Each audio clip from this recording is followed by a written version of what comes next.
Olá, quarto ano, tudo bem, gente? Vamos para mais uma videoaula de história. Preparem o material que a nossa aula vai começar.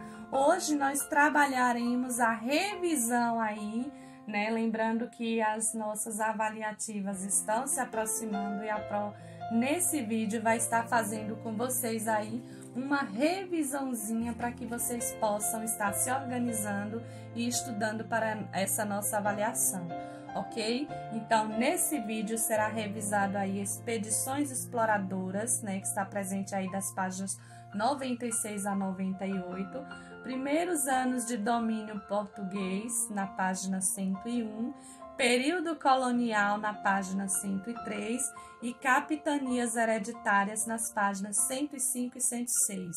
Esse vídeo ele vai seguir com uma atividade para que vocês possam estar realizando no caderno.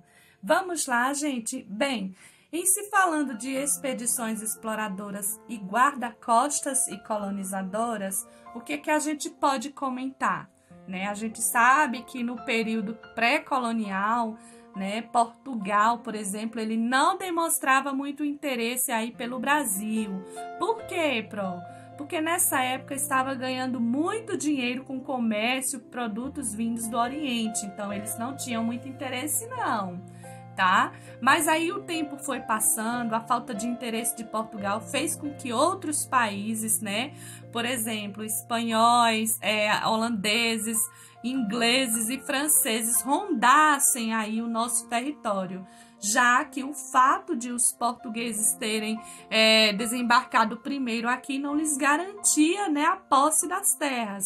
Então aí, gente, o que aconteceu?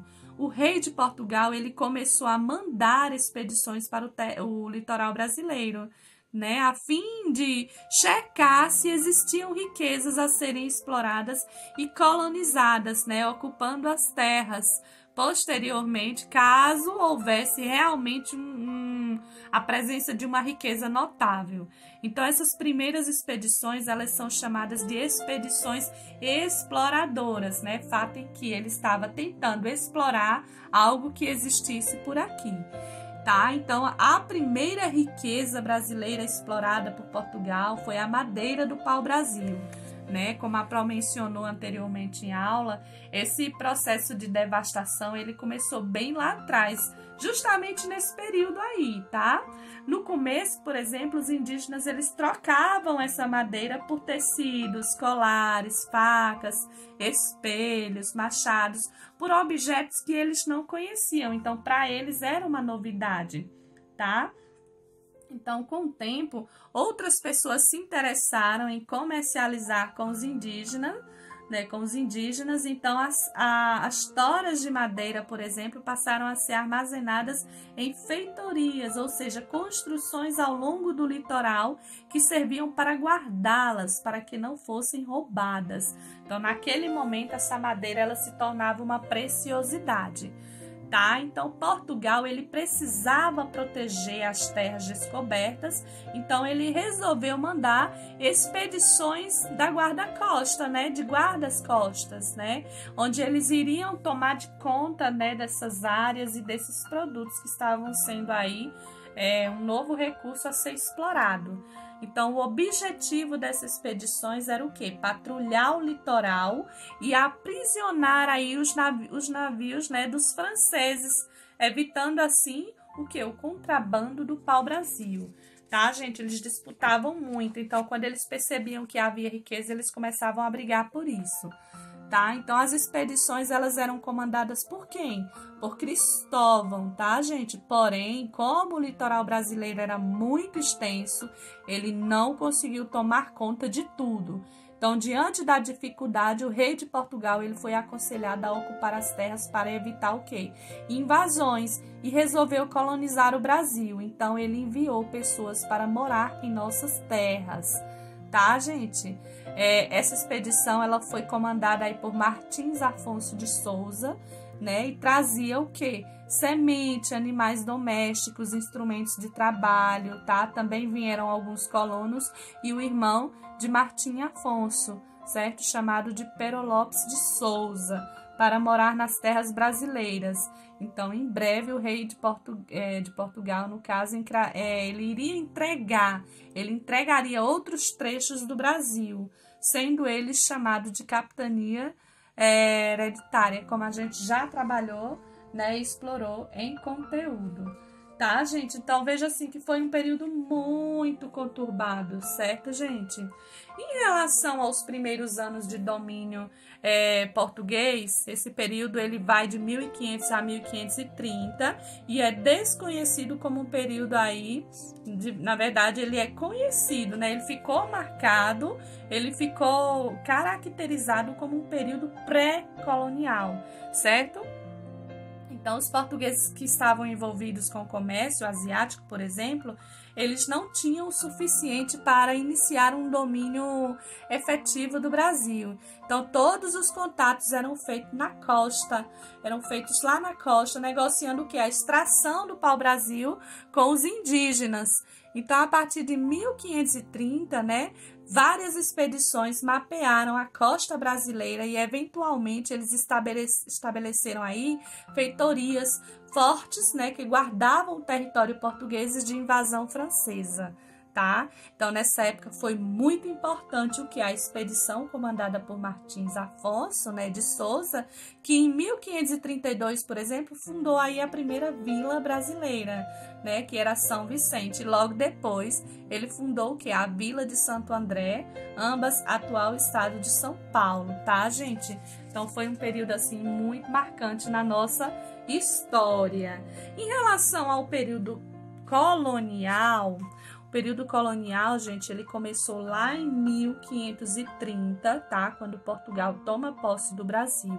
Esse período se estende até 1822, quando é proclamado a independência do Brasil. E aí, esse longo período, ele é caracterizado pelas lutas entre europeus e indígenas, tá? E pelo processo da escravização, tá, gente? Dos africanos que foram trazidos para as lavouras da cana-de-açúcar. Então, a valorização da produção açucareira, por exemplo, ela aumentava a procura aí por escravos, porque eles precisavam de gente para trabalhar e nem sempre eles estavam aí remunerando essas pessoas pelo trabalho que elas realizavam. Então, elas eram tratadas como escravos, tá? Então, por volta do século XVI, o açúcar ele era considerado artigo de luxo na Europa e era vendido por gramas, né, nas farmácias.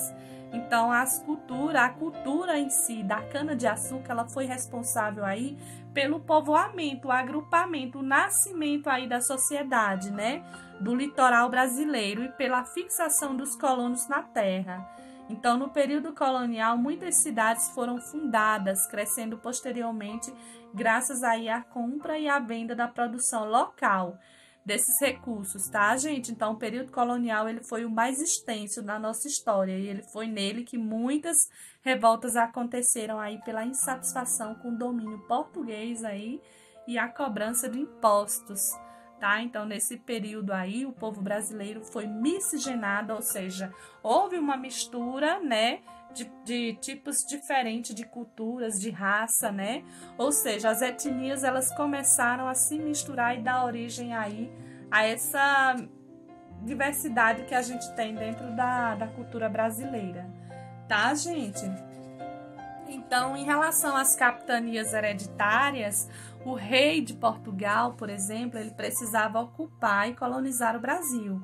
Mas isso custava muito caro e a coroa portuguesa estava sem recursos financeiros para bancar essa colonização das terras brasileiras. Então, o que ele fez? Lá no ano de 1534, ele criou um sistema de colonização em que ele não precisava gastar dinheiro. Como, Pro? Como era que ele ia administrar se ele precisava investir e ele não tinha dinheiro para gastar? Então, o Brasil ele foi dividido em 15 grandes lotes de terras, né, que foram chamados de capitanias hereditárias. E eles foram doados aí a 12 donatários escolhidos aí entre pessoas importantes. Então, quando eles davam esses pedacinhos, esses lotes aos donatários, eram pessoas importantes. Quem eram eles? Militares, funcionários da administração colonial, né? Então, eles se encarregariam aí de garantir a posse, né, das terras e explorá-las, no caso, né, e eles pagavam a Portugal parte dos lucros obtidos, então eles ficavam com um pouquinho e pagavam o que era preciso, Então, os donatários, eles teriam de usar aí seus próprios recursos no desenvolvimento de suas capitanias. Eles tinham que investir. Eles acreditavam assim: eu vou colocar dinheiro meu, mas eu vou ter um lucro com isso. Então, eles tinham lucro e parte desse lucro ia para Portugal, tá? Então, dessa forma, Portugal tinha domínio sobre aquilo ali, né? Recebia algo por aquilo ali, por aquelas terras, e acabavam que não precisavam investir, já que eles estavam sem dinheiro.